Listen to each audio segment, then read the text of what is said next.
Gracias por la invitación, que bueno, de hecho les cuento el génesis de esta sesión. Estaba platicando con el Padre Paul hace como 3 semanas y le digo, Padre, pues sería bueno que hiciéramos una catequesis sobre la Virgen de Guadalupe. Le dije, un año de estos, le dije, un día de estos, le dije. Y dice él, pues ya, de una vez, sería bueno hacerlo ya. Y dije yo, bueno, pues no lo tenía planeado tan rápido, pero bueno, bendito sea Dios que está todo dentro de su plan. La razón, la inquietud también de hacer una sesión de formación, de catequesis sobre el evento guadalupano, es que en realidad nos falta conocer mucho. Y les digo porque yo mismo, siendo mexicano, yendo de niño a las peregrinaciones en mi natal Monterrey, vivía cerca, relativamente, mi peregrinación era de 15 a 20 minutos. Yo vivía como a 10 cuadras de lo que era la Basílica en Monterrey, así que sí, yo veía a los que venían de fuera de la ciudad y, wow, mira, qué aventados. Y yo caminaba mis 10 cuadritas y llegaba. Siendo mexicano, siendo pues parte de todo eso, teniendo la gracia de Dios de haber estudiado, de lo que les voy a compartir hoy, apenas lo aprendí hace como 3 años. Y lo aprendí gracias al hecho de que tuvimos la visita, invitamos por parte de la oficina al Monseñor Eduardo Chávez. ¿Alguien conoce ya al Monseñor Eduardo Chávez? Saliendo del día de hoy, búsquenlo en YouTube, porque lo que les voy a comentar, yo lo aprendí de él. Tuve la gracia de compartir con él un fin de semana mientras lo acompañaba como parte de lo que era una conferencia catequética que tenemos en la diócesis, que se llama Ágape. Y fue de él que me di cuenta, pues la grandeza, la magnitud, que muchas veces, aunque seamos mexicanos, aunque seamos hispanos, aunque seamos lo que sea, aunque nos digamos guadalupanos, no sabemos la grandeza de la enseñanza, del amor que viene a traernos Nuestra Señora, la Virgen de Guadalupe, que en realidad viene no sola, sino que viene a traernos a su Hijo, porque el centro de la imagen, como lo pueden verificar ustedes mismos, no es ella. No hay stand, no hay nada en qué ponerla, no la podemos poner en el altar ni mucho menos, pero dirijan su vista para allá. La semana que entra, si tenemos una más grande o algo para ponerla enfrente, sería bueno. Porque el día de hoy, les adelanto, hoy no voy a hablar tanto de la imagen, hoy voy a hablar del evento, del trasfondo, sobre todo basado en el escrito que se llama Nican Mopoa. ¿Alguien ha leído en sí, en su totalidad, el Nican Mopoa? Vean, sabemos el relato, sabemos a grandes rasgos. Si yo te pregunto, a ver, cuéntame, ¿qué entiendes? Me vas a decir, pues no, pues la Virgen se apareció a Juan Diego en el monte, la tilma, el obispo, me vas a decir todo eso, porque todavía tenemos un tanto el sentido de la tradición oral, todavía tenemos eso. Nada en comparación con la tradición oral que era en aquel entonces con los indígenas, con los mexicas, que les voy a decir también aztecas para que me entiendan, pero todavía tenemos ese sentido, pero nos falta bastante profundizar. Entonces es lo que quiero hacer el día de hoy, el profundizar para crecer en nuestro amor a Dios, que nos ha dado tal don de mandarnos esta presencia, esta visita de la Virgen María, que como les digo, no viene sola, ella no viene por sí misma.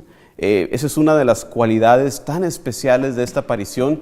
Hay varias otras apariciones marianas reconocidas, ¿verdad? En Lourdes, en Fátima, pero en ninguna de ellas es como la de Guadalupe, donde ella nos trae la presencia de Jesús y nos expresa el deseo, como lo vamos a ver, de construir esa casita sagrada. Y vamos a conocer hoy el profundo significado del deseo de la Virgen María, que se establezca una casita sagrada donde se pueda ella venir a ofrecer a su amor persona, que es no otra persona que la persona divina de Jesucristo, su Hijo. Así que de eso vamos a estar hablando el día de hoy. Tenemos 45 minutos nada más, así que si me dicen, ¿te faltó esto? Pues sí, porque se requieren horas y horas para cubrir todo. Vamos a tratar de cubrir lo más posible en los 45 minutos. La semana que entra, Dios mediante, les digo, repasamos el significado en sí de la imagen. Hoy quiero repasar el evento.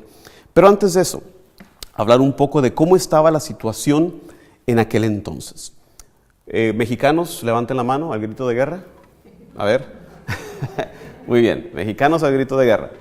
¿Cuándo llegó Cortés a tierras mexicanas?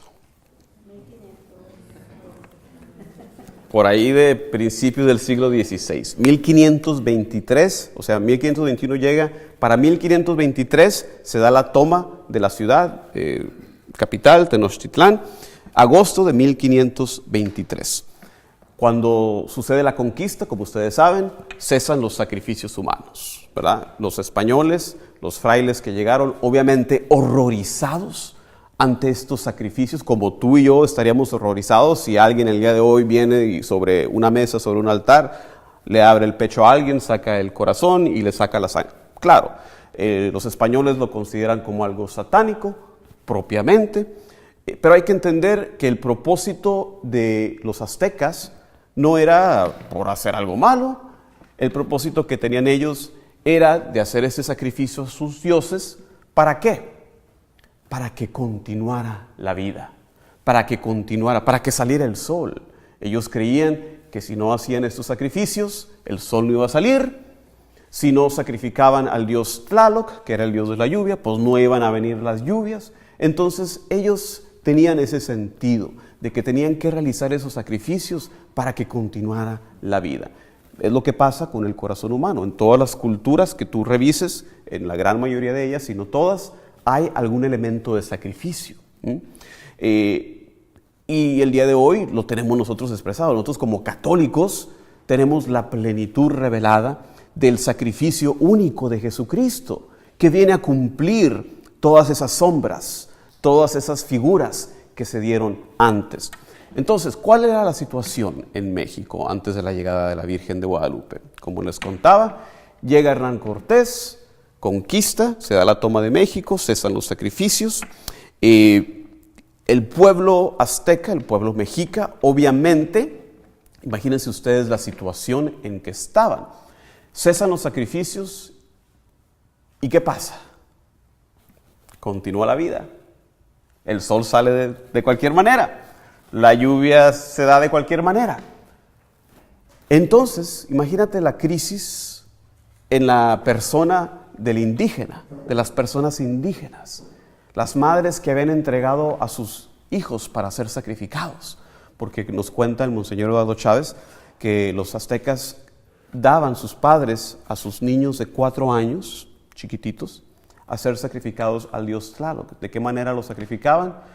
A las niñas les cortaban la cabeza, a los niños les abrían el pecho para sacarles el corazón, no sin antes haberlos puesto muchas heridas con púas de maguey. Si han visto las púas de maguey, que son bastante así grandes y espinosas, con la intención de sacarles las lágrimas, que simbólicamente para ellos significaba, ¿verdad?, que estaban llamando, creando a que saliera, respondiera el Dios con el agua. Entonces imagínate la situación de esas madres que decían, bueno, ¿para qué hicimos todo eso? Todos esos sacrificios completamente en vano. Entonces una situación pues un tanto pues de crisis, ¿verdad? De que se ha perdido el imperio, se ha perdido la sociedad, se ha perdido todo lo que hemos hecho, nuestro sistema religioso. Imagínense, en esa situación estaban. Por el otro lado, con los españoles también imagínense esta situación, porque esto no lo sabemos muchas veces. Cuando llega Hernán Cortés, llegan unos cuantos misioneros nada más. Llegan inicialmente 3 franciscanos, 2 sacerdotes y un hermano religioso. Imagínense, ¿qué es eso para todo el país? Bueno, más después llegan otros poquitos, 12. Llegan otros 12 más. Una vez más, ¿qué son 12 sacerdotes para los millones y millones de gente que hay en el país? Pues no es nada. Bueno, aún así no hay que quitarles el hecho de que ellos estaban tratando, nos dicen las crónicas, que estos misioneros eran lo mejor de España, ¿verdad? Los mejores misioneros, los más santos personas que ustedes se puedan imaginar. Pero aún así, antes de la llegada de Nuestra Señora de Guadalupe, llegaron los españoles 5 años para hacer la conquista, 5 años antes de la llegada de la Virgen de Guadalupe. Describen las crónicas de que el fervor religioso, pues nada presente. Las conversiones, muy pocas. Habían tenido muy poco éxito estos frailes franciscanos, algunos dominicos que habían llegado. Muy pocas conversiones. Aparte de eso, ahora imagínense la situación política de que también había muchas fricciones internas con los españoles, de manera que el gobernador que estaba en lo que se llama la primera encomienda, que es la manera en que organizaron originalmente el gobierno, no se llevaba bien con Hernán Cortés, porque Hernán Cortés era un famoso conquistador, era un caballero de acción, de grandes aventuras, entonces no le caía nada bien. Bueno, viene otro gobernador detrás de él, aún peor, que se llamaba Diego de Delgadillo, que aún peor él que el otro gobernador, que se llamaba Nuño de Guzmán. Pues este Diego de Delgadillo tan mal se llevaba con Cortés que él apresa a varios de sus amigos de Cortés, varios de sus compañeros, los apresa, los tortura y por su parte los frailes franciscanos que estaban ahí no se quedan callados. Ellos buscan liberar a estos españoles que injustamente habían sido apresados. Imagínense, va el obispo con varios de sus sacerdotes en marcha, en procesión, con la intención de liberar a estos prisioneros y son recibidos a palos, son recibidos a golpes. El gobernador que quedó a cargo, Delgadillo, intentó incluso, lanzando una lanza, trató de matar al obispo, al mismísimo Zumárraga, que conocemos de la historia. Imagínense la situación. Españoles contra españoles, tratando incluso de matar al obispo. Con tal, el obispo, ante esta situación, él pone a la diócesis, que estamos hablando de todo México, ¿verdad? En aquel entonces, todo el territorio lo pone en una situación que se llama entredicho, que significa que no se podían celebrar los sacramentos del todo. Estaba en entredicho, interdict, si hablan inglés, interdict, entredicho. Y manda a decir a sus sacerdotes: desnuden los altares, consuman el Santísimo, nos largamos de esta Ciudad de México, que esta ciudad se quede sin Dios. Esa era la situación en que estaban con las rencillas internas. Imagínense, entonces, pues qué evangelización iba a dar si estaban de por sí dando un tan mal ejemplo entre ellos. Entonces, se fueron los sacerdotes en aquel entonces, y así estaba la situación. Ese es el trasfondo de dónde viene nuestra Madre, la Virgen de Guadalupe, a este nuevo continente. Quisiera entonces hacer una reflexión, como les contaba, sobre las apariciones basada en el relato del Nican Mopowa, que les encargo también lo lean, está en línea, simplemente busquen texto de Nican Mopowa, que fue escrito por un don Antonio Valeriano. Nican Mopowa, M-O-P-O-U-A, a lo mejor tiene por ahí una H, pero lo escribió de acuerdo al testimonio oral de Juan Diego. Él no fue algo que escuchó, no, él habló con Juan Diego y de Juan Diego mismo recibió el reporte que lo lleva a escribir algo. Por eso es tan importante para la historia del evento guadalupano el testimonio de este documento. Dice el documento, la historia que ya ustedes saben, pero vamos a la fuente. Dice: era sábado muy de madrugada. Venía en pos de Dios y sus mandatos. Está hablando de Juan Diego. Y al llegar cerca del cerrito llamado Tepeyac, ya amanecía. Oyó cantar sobre el cerrito como el canto de muchos pájaros finos. Al cesar sus voces, como que les respondía el cerro. Sobremaneras suaves, deleitosos sus cantos, sobrepujaban al del coyotl y el tzinitzcan y al de otros pájaros finos. Se detuvo a ver Juan Diego, se dijo: por ventura soy digno, soy merecedor de lo que oigo. Quizás nomás lo estoy soñando, quizás solamente lo veo como entre sueños. ¿Dónde estoy? ¿Dónde me veo? ¿Acaso allá donde dejaron dicho los antiguos, nuestros antepasados, nuestros abuelos, en la tierra de las flores, en la tierra del maíz, de nuestra carne, de nuestro sustento? ¿Acaso en la tierra celestial? Hacia allá estaba viendo, arriba del cerrillo, del lado de donde sale el sol, de donde procedía el precioso canto celestial. Así inicia el relato. Juan Diego dirigiéndose ¿a dónde? A la doctrina, al catecismo. Recién había sido bautizado algunos años atrás. Era muy fiel, muy asiduo a ir a su formación, que nos sirva de ejemplo, muy de mañanita. Iba en camino a una iglesia a recibir la doctrina. ¿Y qué es lo que Juan Diego piensa al escuchar estos sonidos, al ver estas cosas? Está pensando que está viendo el cielo. Y la manera que lo describe, muy propia de la cultura indígena. ¿Tienen todos sus misales ahí? ¿Qué dice de sus misales en la portada? ¿Cuál es el título de sus misales? Sus himnarios. Flor y canto. Fíjense, porque le pusieron así a estos himnarios porque ese es un resumen de esta perspectiva de los indígenas aztecas. Flor y canto es para ellos, simboliza la verdad divina, la verdad de Dios. Y aquí lo dice Juan Diego, ¿verdad? ¿Qué es lo que estoy oyendo? Está escuchando el canto de los pájaros, está viendo las flores, la naturaleza. Ahí está expresado flor y canto, símbolo de la verdad.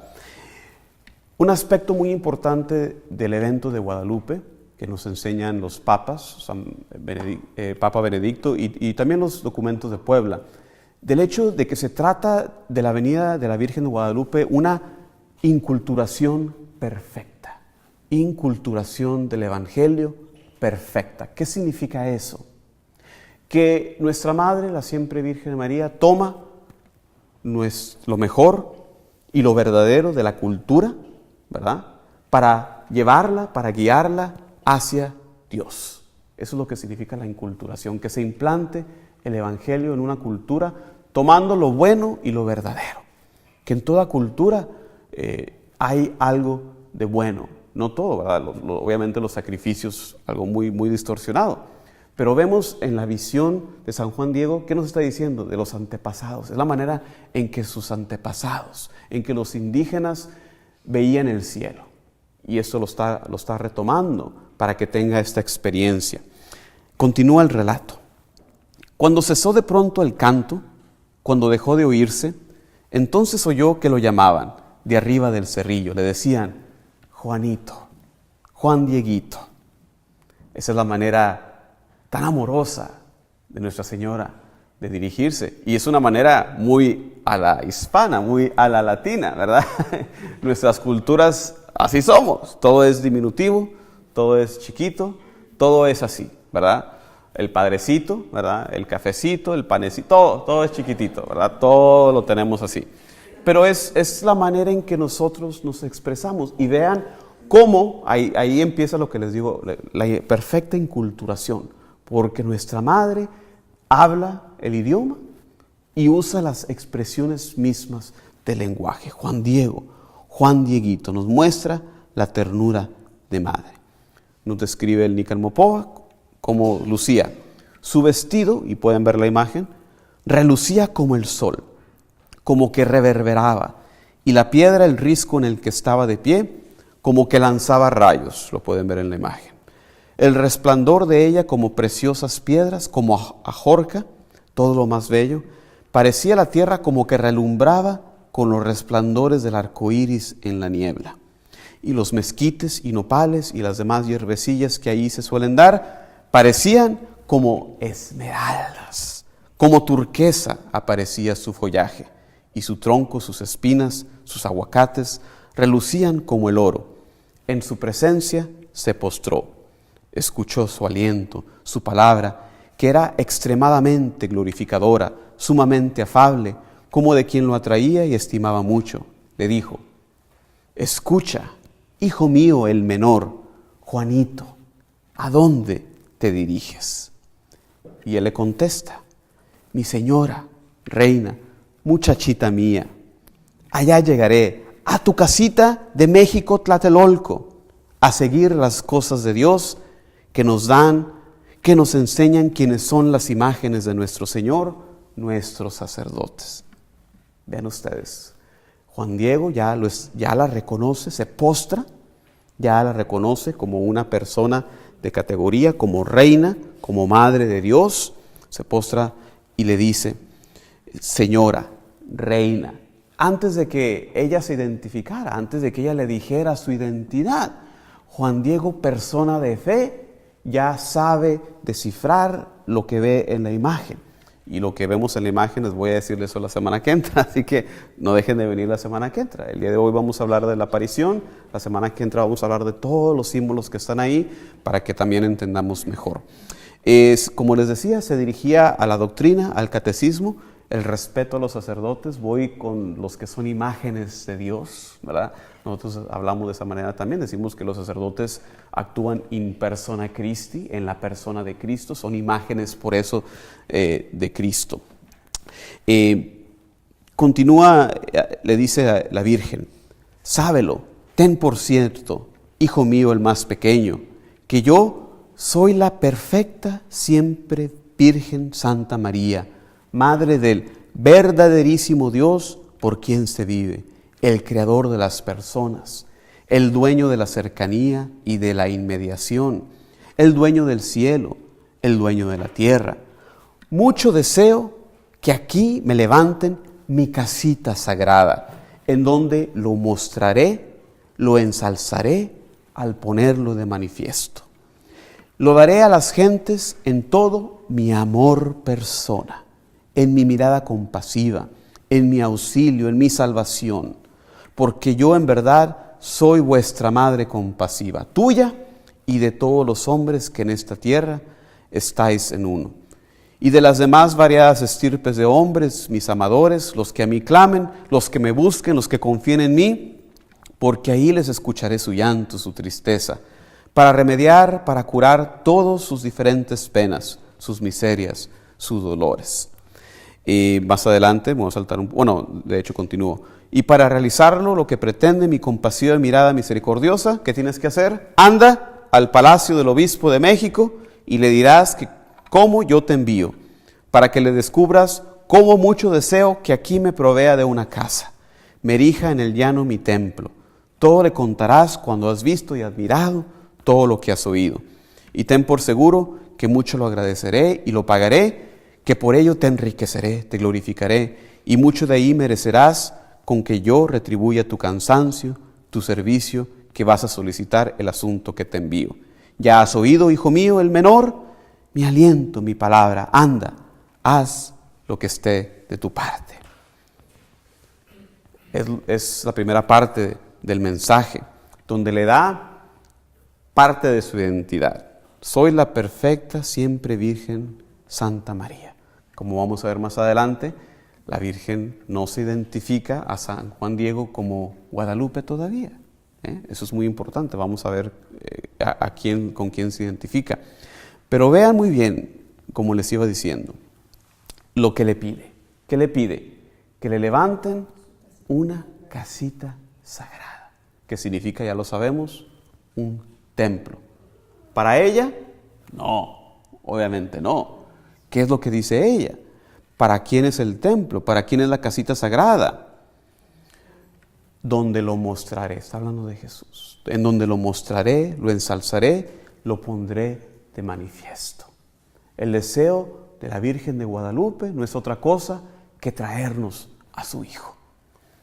Otro aspecto que se nos pasa a veces es que los aztecas, cuando iban a establecer una nueva población, un nuevo pueblo, una nueva civilización, podemos decir, lo primero que hacían era precisamente construir el templo.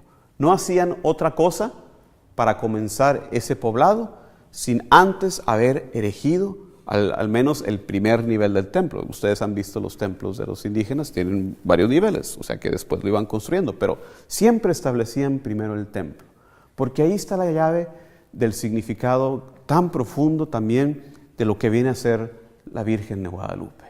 ¿Qué viene a hacer? Viene a establecer una nueva civilización. ¿Una nueva civilización de qué tipo? Pues ella misma nos dice, una civilización de amor, porque viene a mostrarnos a aquel que es amor. Ese es el deseo de la Virgen de Guadalupe. Y en su faz mestiza nos muestra esa unidad que todavía en aquel entonces no se había dado, pero el deseo de Dios, de esa unidad entre el pueblo español que llegaba con los que estaban ya ahí presentes, ¿verdad? La población indígena. Entonces, es algo muy, muy importante. La manera en que describe a Dios, lo tuve que buscar, porque eso es también interesante. Madre del verdaderísimo Dios. Ipal Nemowani, Tlokenahuake, Teyocoyani. Es la manera en que se describe, en que nos da la descripción la Virgen María del Dios verdadero. Y de hecho usa ese lenguaje, esos términos que entendían los indígenas. Nos enseña el Monseñor Eduardo Chávez que ya un filósofo tolteca, Netzahualcoyotl, los que son mexicanos han oído ese nombre, él llegó en su filosofía incluso a considerar que existía un solo Dios, y en sus escritos Netzahualcoyotl, según el Monseñor Eduardo Chávez, describe a Dios precisamente en estos términos. Ipal Nemowani, Tlokenahuake, Teyocoyani, que significa aquel por quien se vive, el dueño del cerca y del junto, el creador de las personas, el dueño del cielo y de la tierra. Es lo que nos está describiendo usando esa terminología de los aztecas. Entonces, ahí empezamos ya a ver el gran significado de lo que vino a ser. Muy bien. Juan Diego, ¿qué hace? Obedece, va a visitar el obispo y ya sabemos la historia. ¿Qué es lo que pasa? Pues no lo escucha. Y no es que el obispo fuera malo. El relato, ni las historias, nada lo pone al obispo Zumárraga en una mala luz, de ninguna manera. Simplemente ponte en la posición del obispo, ¿verdad? Te llega alguien diciendo que ve a la Virgen, pues tú también le vas a decir, pues ven mejor más al ratito, ¿verdad? No que fuera mala persona, no que lo hubiera hecho menos. De hecho, las crónicas nos dicen y que lo recibió con respeto, no hubo ninguno de esos problemas. Simplemente es la situación, es la verdad. Ven después, ven otra vez. Entonces, ¿qué hace San Juan Diego? Bueno, va a donde la Virgen una vez más y le dice: patroncita, señora reina, hija mía, la más pequeña, mi muchachita. Qué bello. Ya fui a donde me mandaste a cumplir tu amable aliento, tu amable palabra, aunque difícilmente entré a donde es el lugar del gobernante sacerdote. Lo vi, ante él expuse tu aliento, tu palabra, como me lo mandaste. Y él mismo dice: me recibió amablemente y lo escuchó perfectamente, pero por lo que me respondió, como que no lo entendió. No lo tiene por cierto. Me dijo: otra vez vendrás, aún con calma te escucharé, viene aún desde el principio, veré por lo que has venido, tu deseo y tu voluntad. Bien en ello miré, según me respondió, que piensa que tu casa que quieres que te haga aquí, tal vez yo nada más lo invento, o tal vez no es de tus labios. Mucho te suplico, señora mía, reina, muchachita mía, que alguno de los nobles, estimados, que sea conocido, respetado, honrado, le encargues que conduzca, que lleve tu amable aliento, tu amable palabra, para que le crean. Porque en verdad yo soy un hombre del campo, soy mecapal, soy parihuela, soy cola, soy ala. Yo mismo necesito ser conducido, llevado a cuestas. No es lugar de mí andar, ni de detenerme allá a donde me envíes. Virgencita mía, hija mía menor, señora, niña, por favor dispénsame. Afligiré con pena tu rostro, tu corazón, iré a caer en tu enojo, en tu disgusto, señora, dueña mía. Así que aquí está la descripción de Juan Diego, que se ve rechazado, ¿verdad? Y vemos plenamente que era una persona muy humilde. ¿Qué le dice? Manda a otro, manda a alguien con autoridad. Y esto es parte de lo que vemos a través de la historia de la salvación, como un tipo de negación profética, ¿verdad? ¿Qué dice Moisés? Yo no sé hablar, yo no sé de esto, a mí nadie me conoce. ¿Qué dice Jeremías? Yo soy muy joven, manda a otro. Aquí Juan Diego igual. Yo soy una persona muy humilde, manda a alguien más. Pero todos sabemos que los caminos de Dios no son nuestros caminos. La manera en que actúa Dios es, como nuestra madre lo describe en el Evangelio de Lucas, es ensalzando a los humildes. Esa es la manera en que actúa Dios. ¿Qué le responde nuestra madre, le dice: escucha, el más pequeño de mis hijos. Ten por cierto que no son escasos mis servidores, mis mensajeros, a quienes encargué que lleven mi aliento, mi palabra, para que efectúen mi voluntad. Pero es necesario que tú personalmente vayas, ruegues, que por tu intercesión se realice, se lleve a efecto mi querer, mi voluntad.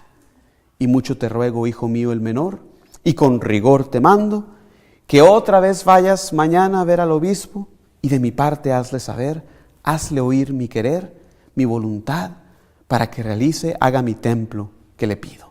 Y bien, de nuevo dile, de qué modo yo personalmente, la siempre Virgen Santa María, yo, que soy la Madre de Dios, te mando. ¿Qué le dice? Claro que tengo muchos otros que puedo enviar, eso es lo de menos, pero te estoy eligiendo a ti, y a ti, y a ti, y a ti, y a ti, y a todos nosotros, porque así somos nosotros también. Yo no sé nada, yo no tengo conocimientos, yo no sé hablar. ¿Por qué me ponen a mí a leer? ¿Por qué me ponen a mí a cantar? ¿Por qué quieren que yo predique? Dios nos está llamando a todos el día de hoy, y como San Juan Diego respondió en obediencia, ahí está el modelo para nosotros. Por eso es elevado a los altares, porque es modelo para nosotros. ¿Qué le dices, Juan Diego? Señora mía, reina, muchachita mía, que no angustie yo con pena tu rostro, tu corazón. Con todo gusto iré a poner por obra tu aliento, tu palabra. De ninguna manera lo dejaré de hacer, ni estimo por molesto el camino. Entonces, con esa promesa, se va, vuelve con el obispo. Al siguiente día, ¿qué es lo que pasa? Sabemos una vez más, es rechazado. El obispo esta vez, lo escucha y pide esta vez una señal. Ok, pues te ves convencido, te ves que no estás tan loco, ¿verdad? Se ve que estás en tus casillas, es la misma historia, muy bien. Ahora vamos a pedir quizás una señal. Volvió con el obispo. Relata San Juan Diego. Dijo que no solo por su palabra de Juan Diego, su petición se realizaría lo que él pedía, que era muy necesaria alguna otra señal para poder ser creído como él lo enviaba la reina del cielo en persona. Tan pronto como lo oyó Juan Diego, ¿qué le dijo al obispo? Señor gobernante, considera cuál será la señal que me pides, porque luego iré a pedírsela a la reina del cielo que me envió. Y habiendo visto el obispo que ratificaba, que en nada vacilaba ni dudaba, luego lo despacha.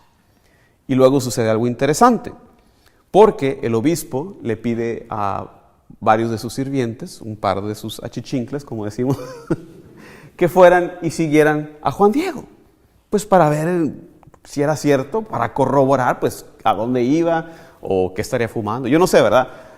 A corroborar eso. Entonces manda un par de sirvientes, lo van siguiendo, pero con tal de que Juan Diego va y va como conociendo el terreno, en una de esas vueltas se pierde y ya no lo encuentra. Entonces, ¿qué hacen estos sirvientes? Pues regresan enojados, le cuentan al obispo de mentiras, le dicen cosas que ni son sobre Juan Diego, que no le crea, que está mintiendo, le meten ideas al obispo. Ahí se queda la cosa. Entonces va Juan Diego con la Virgen diciéndole la respuesta del señor obispo, y que le dice la Virgen: bien está, hijito mío, volverás aquí mañana para que lleves al obispo la señal que te he pedido. Con eso te creerá, y acerca de esto ya no dudará ni de ti sospechará. Y sábete, hijito mío, que yo te pagaré tu cuidado y el trabajo y cansancio que por mí has emprendido. Vete ahora, que mañana aquí te aguardo. Entonces sabemos la siguiente parte del relato. Al día siguiente, que era un lunes, se disponía Juan Diego a cumplir el encargo de la Virgen, pero ¿qué pasa? Su tío, Juan Bernardino, está muy grave, está casi a punto de morir. Dicen los historiadores, y ustedes lo habrán oído, que por cuestión del encuentro con los españoles, los indígenas no tenían resistencia a muchas de las enfermedades. Ustedes saben que cosas como la viruela decimaron literalmente la población de los mexicas, y se cree que de esto estaba padeciendo alguna de estas enfermedades el tío Juan Bernardino. Entonces, Juan Diego, a pesar de que le había dicho eso a la Virgen, pues ve la práctica necesidad de traerle a un sacerdote porque su tío está ya a punto de morir. Entonces pone, como quien dice, en pausa el encuentro con la Virgen. De hecho, trata de rodear, no ir por el mismo camino, porque dijo, seguramente me la voy a encontrar. Rodea, se va por otro lado, y volvemos al relato que nos dice: la vio cómo vino a bajar sobre el cerro, y que de ahí lo había estado mirando, de donde antes lo veía. Le vino a salir al encuentro a un lado del cerro, le vino a atajar el paso y le dijo: ¿qué pasa, el más pequeño de mis hijos? ¿A dónde vas? ¿A dónde te diriges? Y él, Juan Diego, tal vez un poco se apenó, o quizás se avergonzó, o tal vez se espantó, se puso temeroso. En su presencia se postró, la saludó, le dijo: mi jovencita, hija mía la más pequeña, niña mía, ojalá que estés contenta. ¿Cómo amaneciste? ¿Acaso sientes bien tu amado cuerpecito? Señora mía, niña mía, con pena angustiaré tu rostro, tu corazón. Te hago saber, muchachita mía, que está muy grave un servidor tuyo, tío mío. Una gran enfermedad se le ha sentado, seguro que pronto va a morir de ella. Y ahora iré deprisa a tu casita de México, a llamar a alguno de los amados de nuestro Señor, de nuestros sacerdotes, para que vaya a confesarlo y prepararlo. Porque en realidad para ello nacimos, los que venimos a esperar el trabajo de nuestra muerte. Mas si voy a llevarlo a efecto, luego aquí otra vez volveré para ir a llevar tu aliento, tu palabra, señora, jovencita mía. Te ruego me perdones, tenme todavía un poco de paciencia, porque con ello no te engaño, hija mía, la menor, niña mía. Mañana sin falta vendré a toda prisa. A pesar de entonces de que quiso esquivarla, ya lo venía viendo, la ataja a la Virgen de Guadalupe a Juan Diego y conecta con él. Le dice: escúchalo, ponlo en tu corazón, hijo mío, el menor, que no es nada lo que te espantó, lo que te afligió, que no se perturbe tu rostro, tu corazón. No temas esta enfermedad, ni ninguna otra enfermedad, ni cosa punzante, aflictiva. Y ahí donde le dice la famosa frase: no estoy aquí yo, que soy tu madre. No estás bajo mi sombra y resguardo. No soy yo la fuente de tu alegría. No estás en el hueco de mi manto, en el cruce de mis brazos. ¿Tienes necesidad de alguna otra cosa? Que ninguna otra cosa te aflija, te perturbe. Que no te apriete con pena la enfermedad de tu tío, porque de ella no morirá por ahora. Ten por cierto que ya está bueno.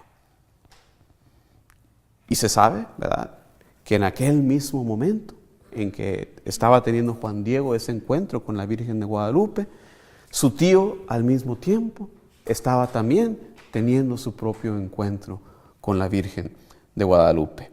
Y es ahí, en ese encuentro que tiene su tío Juan Bernardino, donde ella se identifica con él como Santa María de Guadalupe. Al tío, no a Juan Diego. ¿Por qué? Porque el tío era el anciano. Y de acuerdo al punto de vista cultural de los indígenas, como para nosotros, tiene muchísimo valor el anciano. El anciano es el que guarda la sabiduría.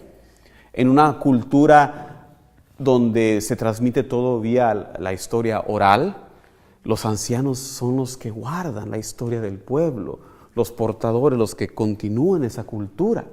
Entonces, como que en deferencia, en reconociendo ese honor del anciano, la Virgen de Guadalupe se revela su nombre completo, no a Juan Diego, sino a su tío Juan Bernardino. Así que eso también es muy importante. Como también es muy importante el nombre que ella eligió, María de Guadalupe. ¿Qué significan estos nombres? Muy importante. Aquí yo sigo lo que enseña el Monseñor Eduardo Chávez, porque de repente hay personas que dicen que no dijo que era Guadalupe, que dijo otro término azteca que ahí él malentendió el tío. No, de ninguna manera, no es así. Ella quiso llamarse así. ¿Por qué? Son dos nombres. María, que sabemos es de origen judío, que significa la elegida de Dios, la iluminadora, la más hermosa. Y el segundo nombre, Guadalupe, es de hecho de origen árabe, nombre que ya conocían los españoles. Ustedes saben que ellos ya tenían una aparición por allá en la Extremadura de una cierta Virgen de Guadalupe, porque hay un río Guadalupe, y precisamente eso es lo que significa el nombre, cauce del río, lecho del río, aquello que conduce el agua. Entonces, con el nombre también tiene un gran significado, porque María de Guadalupe es esta mujer que pone en armonía esas dos grandes culturas, esas dos grandes religiones que siempre toda la historia, ¿verdad?, han estado del cuello, ¿verdad?, pero en ella hay armonía. Yo siempre le digo a la gente que lo que nos viene a traer la Virgen de Guadalupe es lo que cantamos, ¿verdad?, paz y armonía, paz y armonía. Viene a establecer esa casita sagrada para establecer esa civilización del amor. La visión secular del encuentro de las dos culturas la tienen en una pintura en el Museo de Historia de la Ciudad de México. ¿Alguien ha ido a Chapultepec, al Museo de Historia? Chéquenlo cuando vayan. Tienen un mural grandísimo que se llama incluso, o búsquenlo por Google, de seguro sale, se llama El Encuentro de las Dos Culturas. ¿Y qué es? Es un guerrero azteca, así entrelazado con un conquistador español, así como casi en uno, se fusionan, pero es una fusión violenta, es una fusión en guerra. Esa es la visión secular. La visión de nuestra fe está aquí, en nuestra madre mestiza, que une a las dos culturas. Tiene los rasgos españoles, tiene los rasgos indígenas, usa la expresión indígena, une en ella a todos los hombres. Eso es el propósito de ella. Volvemos a la historia. Le suplicó que inmediatamente Juan Diego lo mandara a ver al gobernador obispo, a llevarle algo de señal, de comprobación, para que creyera la reina celestial. ¿Qué hace? Ya saben, lo manda a que subiera a la cumbre del cerro, donde antes se encontraba con ella. Le dice: sube, hijo mío el menor, a la cumbre del cerrillo, a donde me viste y te di órdenes. Allí verás que hay variadas flores, córtalas, reúnelas, ponlas todas juntas. Luego, baja aquí, tráelas a mi presencia. Y Juan Diego hace como le dice. Fue arriba en el cerro, cortó las flores, las puso juntos en su tilma, que por cierto, como sabemos, el hecho de que hubiera flores ahí era ya algo impresionante, porque no se daban flores ahí, estaba todo seco, había puras espinas, puros nopales, ¿verdad?, puros mezquites. Entonces el hecho ya de que hubiera estas flores tan preciosas es ya un evento supernatural, ¿verdad? Entonces hace lo que le dijo la Virgen, baja, va a traerle a la niña celestial las flores.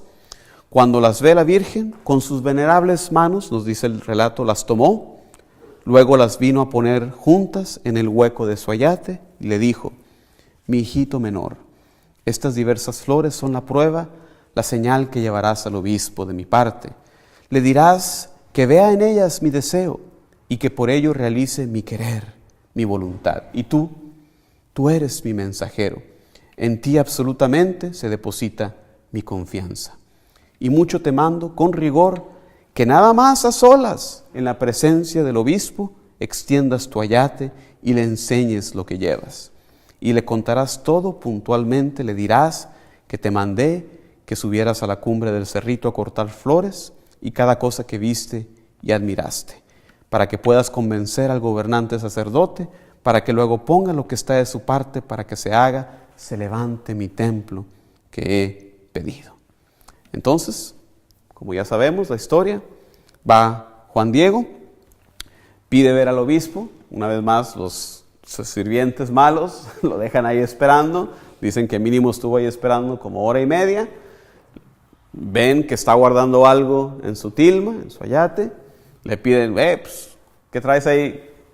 sorry, no es para ustedes. Con tal, Juan Diego vio que no lo dejaban pasar, les da una asomadita para que vean que eran flores, y ya con eso, pues más o menos se quedan contentos los servidores. Lo dejan pasar, y entonces Juan Diego, como sabemos el resto de la historia, entrega la señal de María Santísima, extendiendo su tilma, donde caen al suelo esas hermosas flores, y se da en ese preciso momento que aparece la imagen que tenemos, esa admirable imagen de la Santísima Virgen María que tenemos hoy, que se conserva en su casa sagrada. La reacción del obispo y las familias, los que estaban ahí presentes, reconocen con gran emoción, sin darle crédito a lo que veían, se postran, se ponen de rodillas, y con llanto, con tristeza, nos dice el relato, el obispo le ruega, le pide perdón a Juan Diego por no haberlo escuchado, a la Virgen por no haber realizado su voluntad, su venerable aliento, su venerable palabra.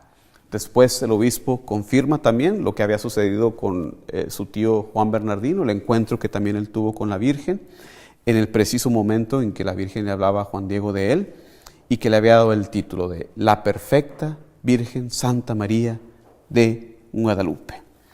Entonces, ahí está el resumen de lo que el relato del Nican Mopoa nos da, que recoge, como les digo, gran significado para nosotros en nuestra fe. Inmediatamente se pasa la voz de este encuentro, de esta aparición. Los españoles no se la creían, porque de haber estado, como les comenté al principio, pocas conversiones, a partir de la llegada de la Virgen María de Guadalupe, miles y miles, millones incluso. Las crónicas dicen que no se daban abasto para bautizar, para primeras comuniones, para casar, y pues hasta el día de hoy, ¿verdad? Vas a la basílica y como que todavía no ha terminado ese flujo, ¿verdad?, de peregrinos, de personas que aman a Dios y que aman a su madre y que quieren venir al encuentro de Jesús que lo trae su Santísima Madre. Así que están ahí varios milagros, ¿verdad? El milagro de la imagen, el milagro de tantas conversiones que dice el Monseñor Eduardo Chávez, que pues en realidad nunca en la historia de nuestra fe se había dado tan grande número a través de la tradición oral, porque escritos que hay después, no los hacen sino hasta más después. Lo primerísimo es pasando la voz, pues para eso somos buenos, ¿verdad? Para comunicar los eventos y la tradición oral, somos muy buenos para eso. Entonces se da, como les comento, lo importante, el resumen que quiero darles de todo esto es cómo la aparición, todos los eventos, los signos que vamos a repasar la semana que entra para que no falten, todo esto nos apuntan hacia esa inculturación del Evangelio, que María, nuestra Madre, supo tomar todo lo bueno, todo lo verdadero de la cultura indígena, y vean ustedes cómo al momento cesan todo sacrificio humano. Así como el pueblo de Dios, los judíos, recibieron la revelación, como lo vemos relatado en el libro de Génesis, con el evento del supuesto sacrificio de Isaac, ¿verdad? Ustedes recordarán, ¿verdad?, que Dios lo para simbolizar que ya no más el sacrificio humano. Pues aquí nuestra Madre, la Virgen de Guadalupe, viene a darnos un mensaje similar al pueblo indígena, al pueblo mestizo. No más sacrificio humano. No más, no se tiene que dar ese sacrificio a los dioses, porque ella sabe de sacrificio, porque ella estuvo al pie de la cruz. Y ella viene entonces a mostrarnos que el sacrificio ya lo realizó su Hijo Jesús. Ya no tenemos que alimentar a los dioses con el sacrificio, porque Dios mismo, Jesucristo, se ha dado en sacrificio para hacer alimento para nosotros. Por eso nos referimos a María de Guadalupe como mujer eucarística, porque viene a revelarnos eso. ¿Y cesan entonces los sacrificios? porque ella viene a mostrarnos la realidad de su Hijo Jesucristo. Entonces, con eso ponemos pausa para continuar la semana entrante, si Dios nos da salud, ahora a desvelar, a revelar todos los diferentes símbolos existentes en esta imagen tan hermosa de nuestra Virgen, pintada por sus propias manos, para también que nos ayude a profundizar en ese amor a nuestro Dios. Muchísimas gracias, hermanos. Gracias a Dios.